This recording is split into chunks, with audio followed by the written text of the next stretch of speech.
প্রার্থনা করলাম যে বাবা সকলে যেন সুস্থ থাকে, ব্যবসায়িক ভালো চলে, দৃষ্টিভঙ্গি মানুষের যাতে রোজগার হয়, অর্থনৈতিক সমৃদ্ধি যাতে ঘটে, দেশে সুস্থতা ফিরে আসে, মানুষের জীবন জীবিকা ভালোভাবে চলুক, এই প্রার্থনা করি আর কি। এবং আমাদের সংস্কৃতি বজায় থাকুক এবং আজকে আমরা একে অপরের সাথে যেন সুখে দুঃখে আমরা একসাথে মিলে আমাদের যে বাংলার পরম্পরা, আমাদের যে কৃষ্টি কালচার, আমাদের যে হিন্দু সভ্যতা, সেটা বজায় রেখে আমাদের সকলের সম্প্রীতি বজায় রেখে আমরা চলতে পারি।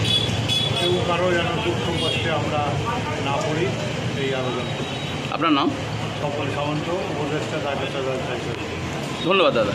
যে বড় কথা হচ্ছে এই আমাদের তারকেশ্বর যত সংগঠন আছে ব্যবসায়ী সমিতি, আমাদের ব্যবসায়ী সংগঠনই যে পুজো হয় একমাত্র ব্যবসা সমিতির পরে পুজো হয়, অন্যান্য যে সংগঠন আছে। তো আমাদের এই পুজো সবাই আসে, তারকেশ্বর সদস্যরা দেখতে আসে। এবারে আনুষ্ঠানিক অনুষ্ঠান করছি না আমরা, এবারে আমাদের পুজো হবে এবং গতকাল আমাদের বিসর্জন হবে এবং প্রসাদ বিতরণ হবে।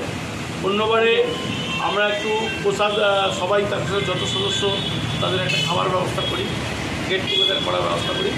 এবারে সেটা করে উঠতে পারছি না, কারণ খুব আপনি জানেন দুর্গা পুজো এসে যাচ্ছে আর সবাই পুজোর মার্কেটিংয়ে ব্যস্ত।